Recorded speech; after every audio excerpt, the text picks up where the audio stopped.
Today is all about soulmates and divine union relationships and how your emotions are here to support you to navigate to your ideal relationship and the expression of love you want to be and receive. So let's get started.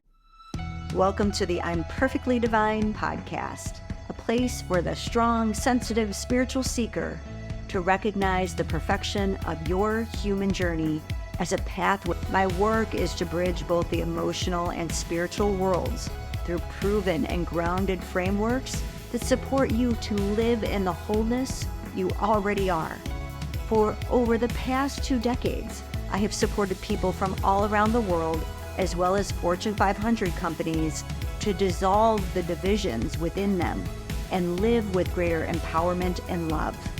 This podcast is an exploration of the paradoxes that befuddle us as we live our lives being both human and divine.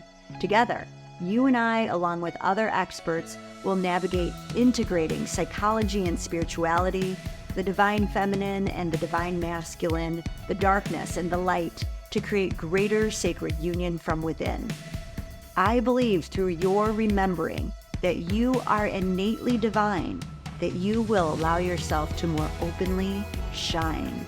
So let's get to it, because your unique light is needed more than ever.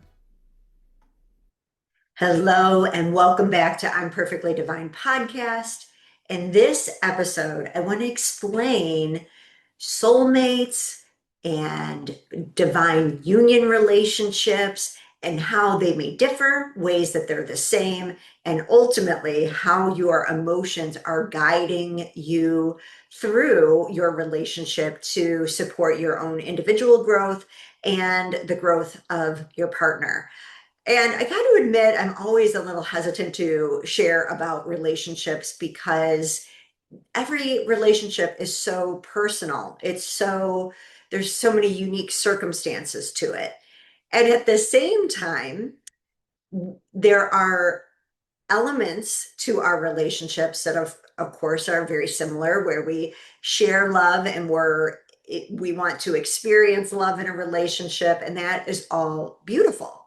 And so why this topic came up was, I don't know, probably 10 days or so ago, I woke up and I had this download about sharing how the soulmates and divine union can get confused.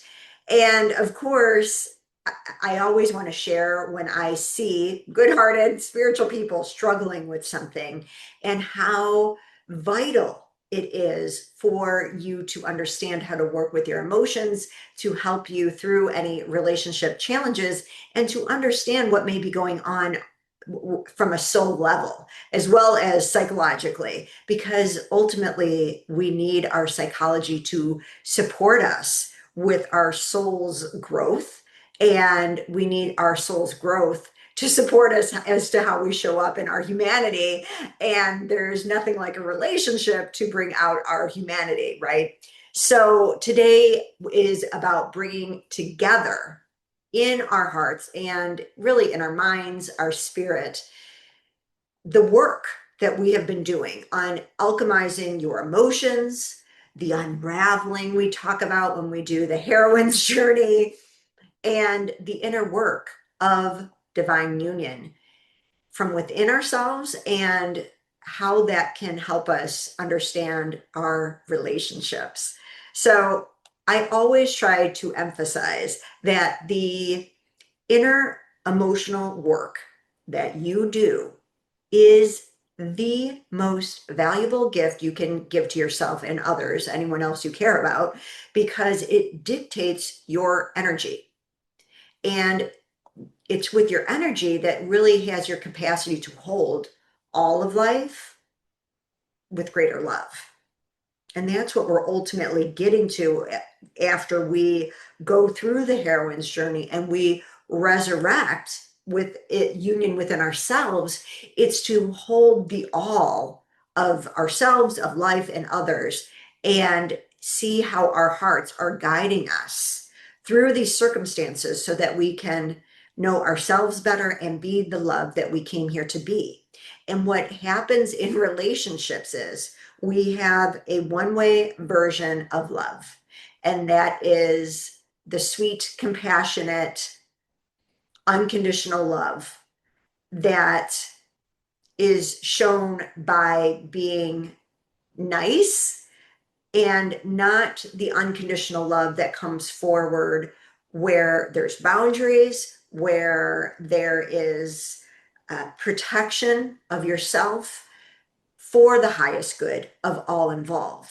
Because the fact of the matter is, when you are trying to be nice and hold that as unconditional love, you may be limiting someone else from stepping into their strength and courage to be more of the love that they came here to be. And so it's really being able to hold, first and foremost, that love can look like the sweetest, most loving, most romantic thing. And it can also be destruction. It can also be the boundary that says no more. And how we work with both of these consciously in order for you to have, for you to feel your best, first and foremost, for you to stand in your truth without apology, and know that it's love and that it's bringing you to a higher expression of love, and ultimately can potentially bring your relationship to that higher expression of love if that's what your relationship is meant to go through and experience. So let me get into this some more and see if I can explain this better. So where we want to start with is, yes, there is work to do to build the skill to know what it means to truly alchemize your emotions, because it sets up your life so it's smoother in the long run. And so, first of all, when people say, I've done the inner work, that's great. But if an emotion is coming up, it's because it's guiding you to know yourself even more. So when we're on this journey from a soulful place, every emotion is a gateway to gnosis, to self-gnosis. So it's not like we're moving beyond the hero's journey. The hero's journey is, I've done the inner work so I can be done and complete, and my ego tells me and I'm enlightened. And that is definitely the hero's journey, where the heroine's journey is that we go inward, that we are constantly allowing ourselves to open and to more love, to be more love, and that we are continuously spiraling into greater and greater depths of knowing who we are. And that's the whole point. And that's the joy, and that's the love of why we get to be here.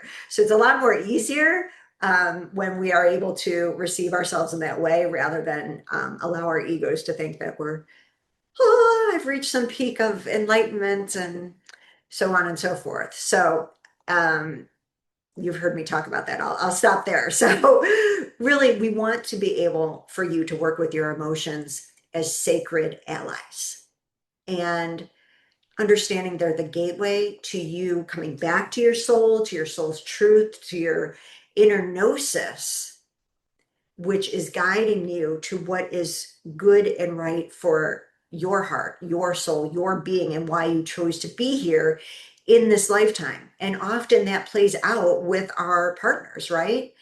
And that's why I've always said, anything that is important to your heart is going to be felt, which means you're going to have emotions about them, right? So the quality of your life is going to be based upon your ability to take responsibility for your emotions as they arise, and utilizing them to guide you to more of your truth, because that is when you are able to hold both your love and your power. So if we think about someone who's in a relationship and they're loving, but they're a doormat, that isn't someone being in the truth of who they are. They're feeling like they have to collapse themselves or minimize an aspect of themselves in order to maintain and be in a relationship. And then you're not really loved for who you are. Then you aren't experiencing the love that your soul came here to experience. So while therapy and meditation or plant medicine, energy work, it can all provide powerful insights that can be very important. We want to add to that the skill to utilize our emotions as they are intended, which is a pattern disruptor so that you can live more from your truth, more fully, more freely. And so this is what gets confused. There's a difference between insights in the mind and insights that help you remember and what allows you to show up in your humanity in your remembrance. And that's where your emotions come in to be that disruptor, to awaken you to how you can show up differently than the old patterns that have created an outcome that you don't want. So doing this, as you can imagine, impacts how we show up in our careers, with our children, with our health, and of course, with our relationships. So when we talk about soulmates, let's start there. What makes someone a soulmate is that we can see past their human self and you can see into the soul of another, and they can do the same with you. And so this sense of being seen on a soul level is so freaking powerful. It's like this homecoming because you're not being seen just by your human self. You are seen as the core of who you are. And that's very meaningful to us. And this means your souls have been together likely in previous lifetimes and have shared soul growth opportunities before. And so you're attracted to one another because a part of your soul knows one another. And you may know one another from previous experiences where you could have been related as a parent, a sibling, a friend, or a spouse, or an intimate partner. So you coming together with this soul, with your soulmate, means that this is a sacred relationship where your souls agreed to meet up again to support one another's soul growth. So this is why we get very excited about soulmates and talking about soulmates, right? But here's the thing. Just because your soul, your true essence, feels seen by another, it does not mean that your human relationship will be easy or lasting.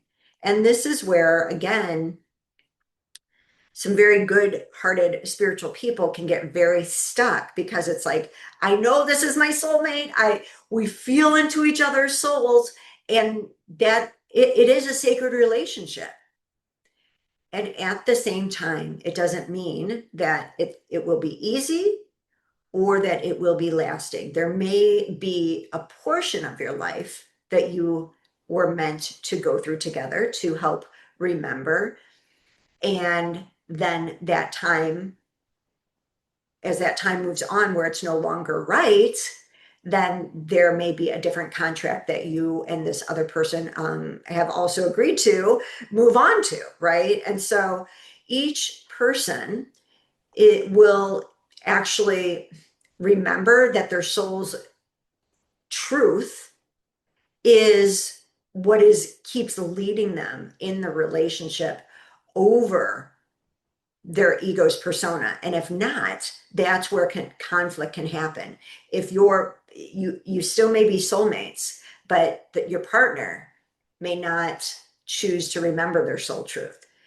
They may be more attached to their ego's persona for various reasons, and you do not have control over that. Just like they do not have control over your free will to take inner responsibility radically about the emotions that you feel and how they are tied to your soul's gnosis, to the knowing of your truth of your heart. And so while your essence may very well know the truth of your soulmate's essence and feel your partner's potential, which we often do, You do not have control whether their human self is going to remember their true self. And there's not a lot that you can do about it. You can, and that's what today we're going to talk about, like what you can do and where most people get tripped up around this. So, where soulmates find themselves in trouble is that because you can feel into the true essence of your soulmate, you then try to fix them or guide them to help them to remember their truth. And of course, if you tried this, you know it backfires, right? But why? Why does it backfire? Your heart's in the right place. You have good intention. Isn't it good to help them remember their truth? Well, we think it is, but only you can remember the truth of who you are. And that's why the whole journey of what we're given with Mary Magdalene, with Yeshua, with the ancient texts are guiding us to create union from within so that we remember our truth, because that's where we're going to find the greater peace. And that's an individual job. Now, relationships can support one another or unintentionally aggravate one another. Let's put it that way. So, why does this happen? Well, first and foremost is because conflict within a relationship can be centered on individual feelings rather than the partnership as a whole. So, when I've worked with couples, this is like the first and foremost place where people get stuck. It's like we've got someone's feelings over here and another person's feelings over here. And we're so trained to go on our own individual journeys, which again we've got to do, that we haven't learned to hold the both and so the journey really is about, and when I work with couples, is guiding them to hold the both and, which is I've got these feelings and there's feelings that need to be attended to the partnership of a whole. And depending on someone's trauma and wounds and what have you, and where they're willing to take responsibility for their emotions or not, and how they're guiding them to be empowered, then they either stay stuck in just their own world of emotions and can't hold the both and so this becomes really problematic, obviously, for the relationship, because there's got to be both. And then what happens is that when someone's needs do not feel met in the relationship, now it's all about seeing each other's flaws. And so it's a flaw focus, it's a blame focus rather than recognition of how one another has come together to support each other's soul expression. So this is like being willing to outgo to move beyond our stories of our human selves and about one another and ourselves in order to get more to the core of what our souls came here to do and to experience. And so what happens though, if we focus just on the human aspects and the human flaws and the human blame, that's when there's going to be a lack of trust for your partner. And it it really inhibits their ability to hold their own emotions along with the greater good for the relationship needs, because now you're getting arrows. Arrows are coming back and forth to each other, right? And we can't really see each other anymore. So there's a fine line, of course, between being able to see one another and hold both the humanity and how someone's showing up in reality. And we need to be able to hold both of those, because if you just see from the soul level and you're not addressing the humanity, not only are you not growing, but you're not really interfacing in a way that allows one another to see all aspects of self to evolve. And then of course you're also really not dealing with just the humanity of what it takes to be in a partnership, a true partnership, right? So this is where you have to discern if your humanity together can navigate and help one another remember your truth as it's designed for you to remember, or if someone has lost their truth and they're unable to remember despite the love that you have for them as your soulmate. And this can be very challenging, obviously, very hurtful, because that soul connection still remains. So now let's talk about where divine union comes in. So divine union is through a mix of certainly divine grace and a willingness to take radical responsibility for oneself. In divine union, your energies naturally heighten the other person's ability to remember their soul's truth. So it's less of a agitating thing, it's an elevating energy despite external challenges that you may be facing.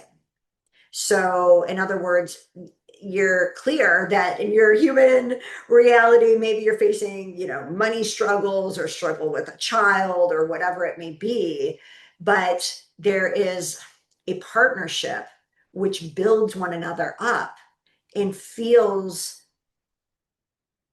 love and is reminded of the expansion rather than feels less than or depleted based on what is happening on the external. And so there is a trust that despite one's humanity, that you are able to hold yourself in this experience from your truth because of your ability to hold the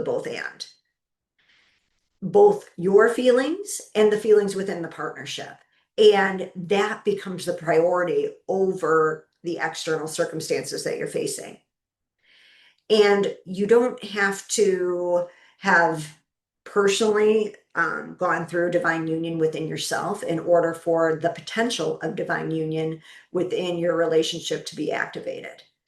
In other words, some souls come together knowing that there is an elevation of self that's going to support one's individual responsibility that they have to create divine union from within. And being with each other is like the solid foundation that can be their support while individuals go through their own internal journey of remembrance, of remembering. So it's about being able to hold responsibility for both your individual feelings and the energy and emotion within your partnership. And by individual responsibility, you take radical accountability for how your emotions are divinely guiding you to your truth. That's what your emotions are here to do. And it's beyond the human conflict, even though the human conflict may be real, you are understanding on a soul level what this is about for you and why it's showing up for you and why this is a co-creation that the two of you are going through. Then from that place of being anchored in your truth, you are able to show up as the container of love within your relationship. And you're going to be asked, divinely asked, how are you meant to show up given these circumstances? And again, it's not about you being always love and unconditional love and all is great. It's being willing to be in the truth of this isn't right and there's a boundary here. And your heart and emotions are guiding you to understand which you are meant to stand in at every given moment. And this is why I'm always guiding you to be the expert of your emotions, because that's how you become an expert of your heart, of your gnosis. Because your mind cannot differentiate between all of these different nuances, but your heart knows. Your heart knows. And especially when it comes to relationships, they can be very complex. We need our hearts knowing to guide us. So what's different about divine union is there tends to be less conflict. And the reason is because there is less bending and contorting from you because you're so centered in your truth, because you've learned to listen to your emotions, that you are holding the knowingness that you are okay with or without this person. And while that sounds odd, because here's your soulmate, here's the person that you feel that you are being called to be in divine union with, to raise each other up, you let that notion go, it because you're always willing to trust your heart. And what this does, it means you contort less. And when you contort less, you hold the energy of the love that you came here to be and came here to receive.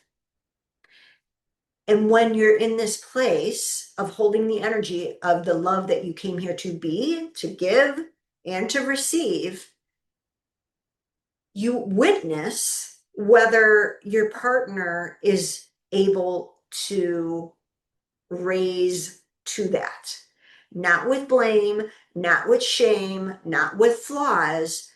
You're just understanding that we're all on this human journey, that your partner has to listen to their heart just as much as you have to listen to yours. And although it would completely devastate you on some level to have this not work out, you are in such trust with your relationship with your divine self that you are unwilling to contort. Now, this doesn't mean that we don't meet each other in the middle with our vulnerabilities, with our requests to love each other in ways that feel expansive to one another. But that's the piece, that when we have these requests for one another, because it would feel more expansive to you,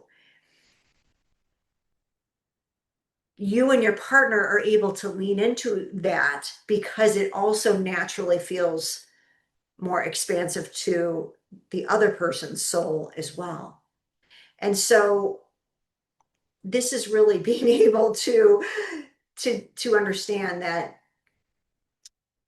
it's just that your relationship with your divinity is first and foremost, and that if you can lean into that and trust that and how your heart is guiding you, that you will be led to the love, to the experience of love and expansion that your soul came here to be.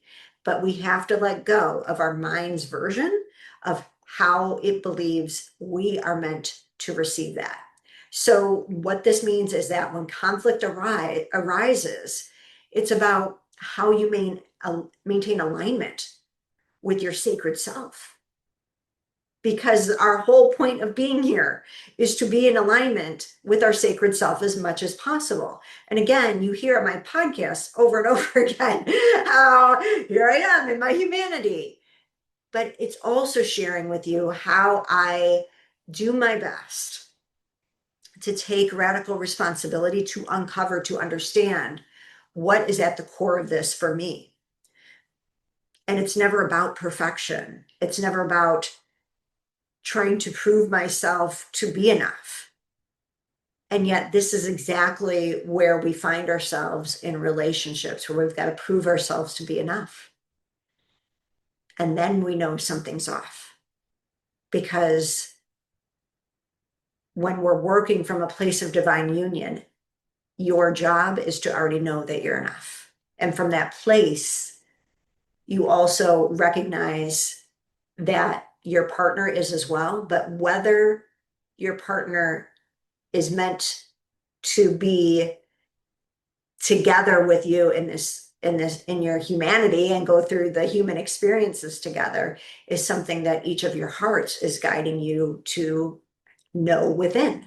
Are we continuing to grow and evolve with one another?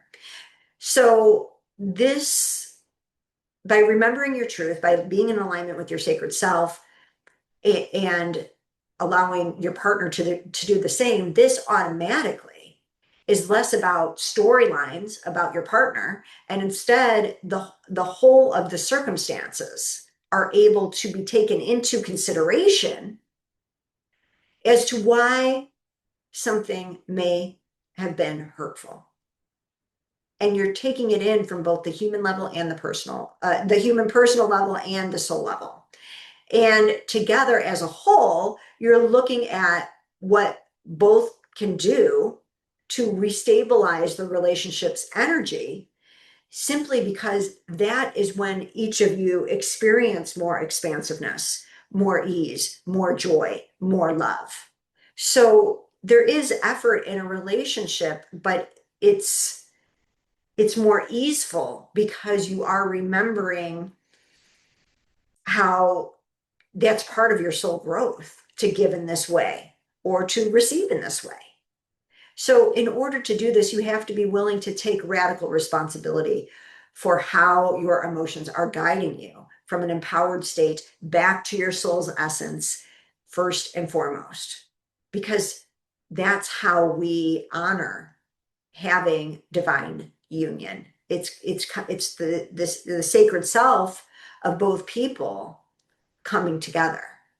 And this is much different than the work that is about emotional releasing, right? I hear people talk about emotional releasing, and it is helpful because that's when you aren't showing up from a reactive state. But emotional releasing is not the end goal, not when we're working on the soul level. Because emotional release without emotional responsibility means you can be calm. It helps you center yourself, but it doesn't necessarily mean that you are coming from that place of responding from your soul, that you are attending to your soul's needs. And so one of the biggest qualifiers here, if you don't understand, like, I kind of get what you're saying, Michelle, about, there's people talk about emotional releasing and processing and alchemizing. What is all this? If anything that has to do with your emotions is passive, you're receiving something from someone to help shift your energy, that is more of a calming technique. Again, very helpful because it can help you get out of all the monkey mind ego chatter and help you ultimately get to your heart. To emotionally alchemize, you're getting to the core of why that emotion was triggered, to help you remember more of your truth and who you truly are, so that you show up in a way that is a pattern disruptor, so that you are changing, so that your soul is your guiding force, changing the storylines that your ego once had about you, your relationship, your partner, etc. So this is why it's so vital to understand the difference, because with emotional alchemy, this is where you are able to stop blaming your partner, because no matter how spiritually or psychologically advanced that your ego wants to tell you that you are, as long as you are alive, you have emotions to guide you to expand the love that you are capable of being and receiving and giving. And that is a miracle and a gift in and of itself. So again, when we are talking about, I've done the inner work, great, and keep going, because there's so much more love for you to experience. So this is really about how we can take action in order to be living in full alignment with our truth more and more often. And the point isn't that we never find ourselves off track. The point is, when we find ourselves off track, we're gonna know how to go to our essence and understand what it's about for us, so that we can be that loving expression for our soul and opens ourselves more fully for our soul to work through us as us. So the more you are living from your truth, the easier life will be. But we certainly have to be willing to give up what our ego believes is the way to that, because the mind will not be able to figure this out. So what I'll share is that in the early stages of my relationship with my husband, before he was my husband, I was very clear that I would I that I was I'm going to make human adjustments for our relationship, but never at the expense of my soul's truth. And I got to that place because I was so good in previous relationships of bending and contorting and trying to be this version of what it meant to be a good partner and blah, blah, blah. And it didn't work out. And it caused more struggles because then the partners that I had were expecting me to be something that I told them that I was going to be, but it was false.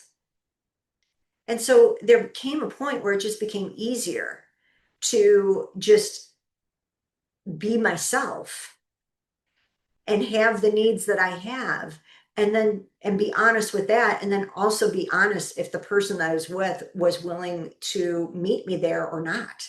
It's just a lot easier on everybody, right? And so it's just understanding, like I just got to that point where my soul came first, and I always wanted the relationship to work out, but I was willing to let that go. I was not going to have my heart that wanted a relationship so badly to dictate being in a relationship when it wasn't really a relationship based on my true essence. And that's really what we want for one another. Like when we come down to it, soulmate or not, we're with someone because there's an opportunity to expand our expression of love. And there may be points in the relationship where we are expanding. Just because you reach a point in the relationship where it may be contracting, where there's a lot of conflict, it doesn't mean that it's over. It doesn't mean that you should walk away. It means that you need to turn to your heart more than ever to know what is right for you.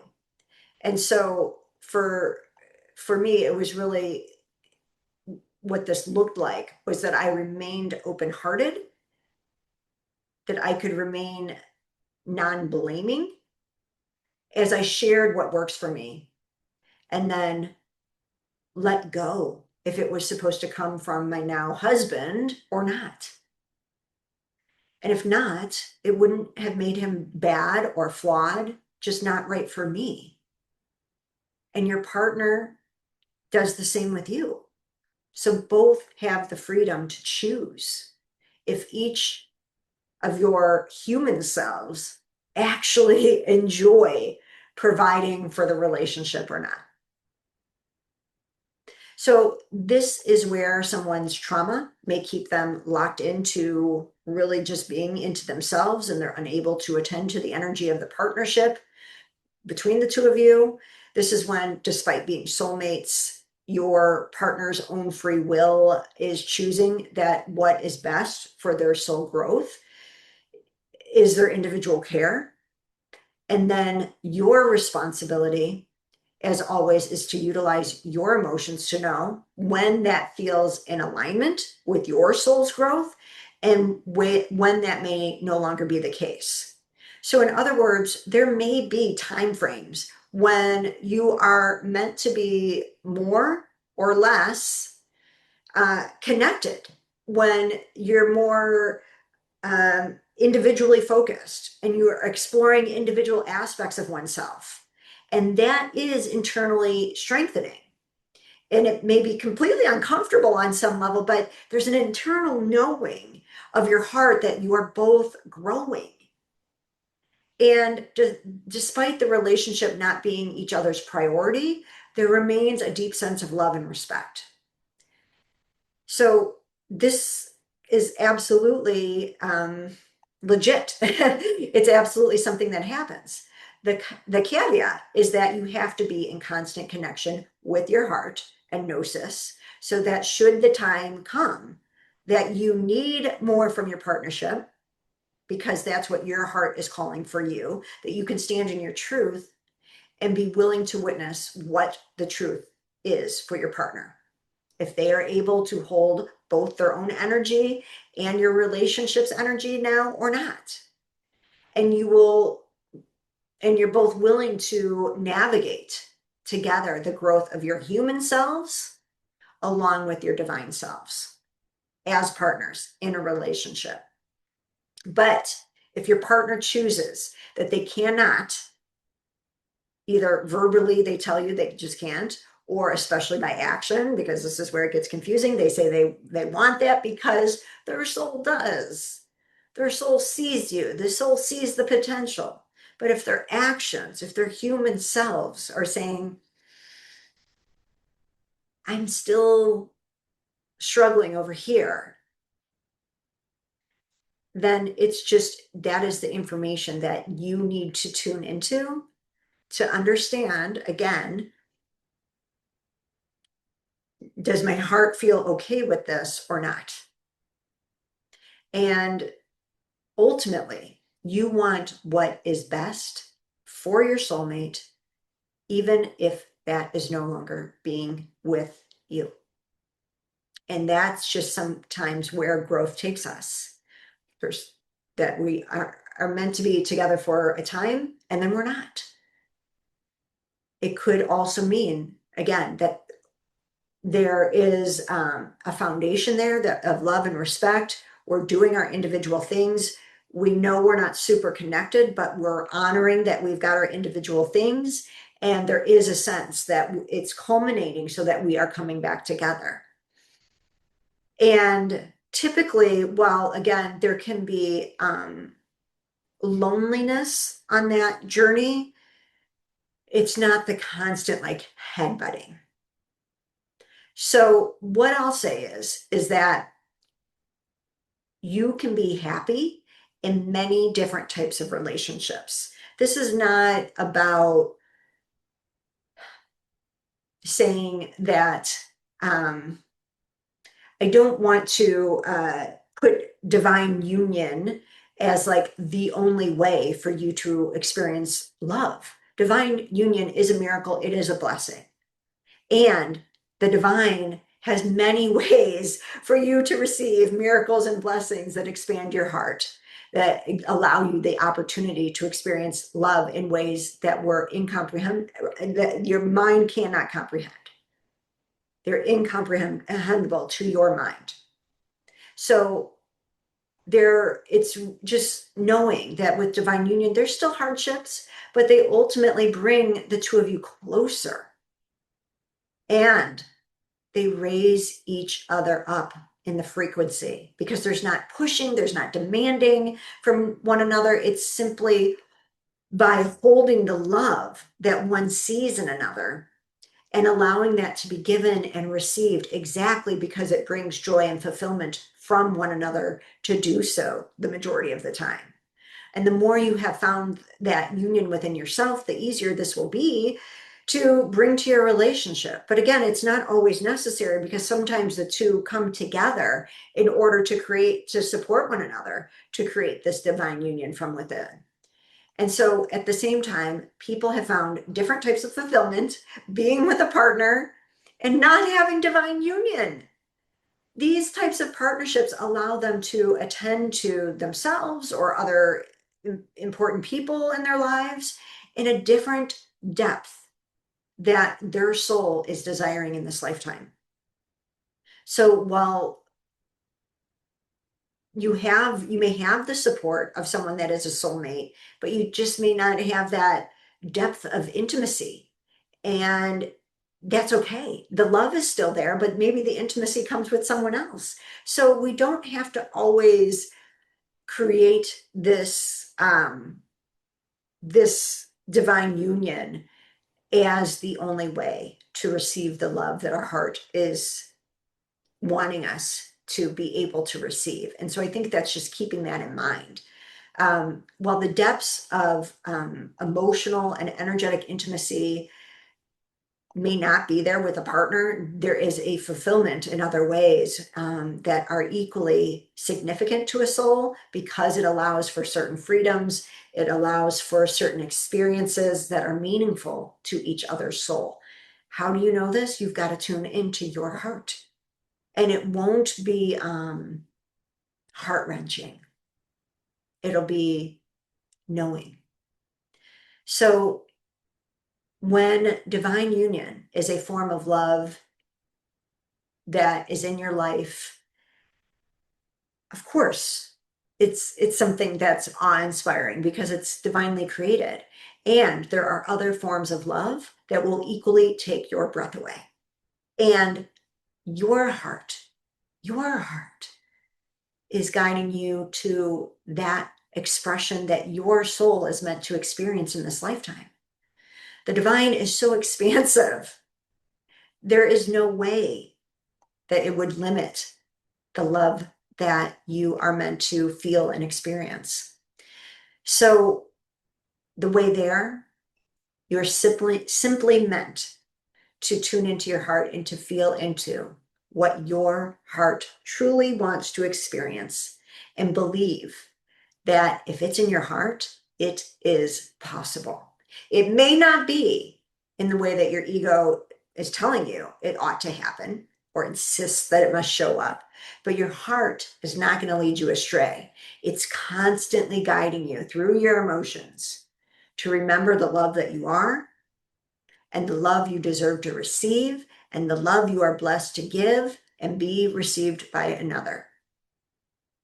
So while our minds make this complex, your heart knows the way. It knows the way of love, and your emotions are constantly, experience by experience, moment by moment, guiding you back to your sacred truth.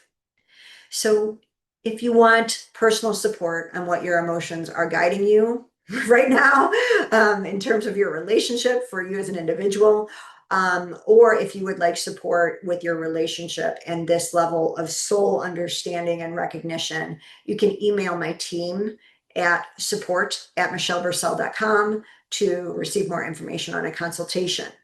If you would like support with understanding the difference between emotional release and emotional alchemy and really what that looks like, I got you covered, because I also have my free emotional alchemy of the heart class, and I'll provide the link in my show notes. And this really gives you a framework and a process to recognize the difference.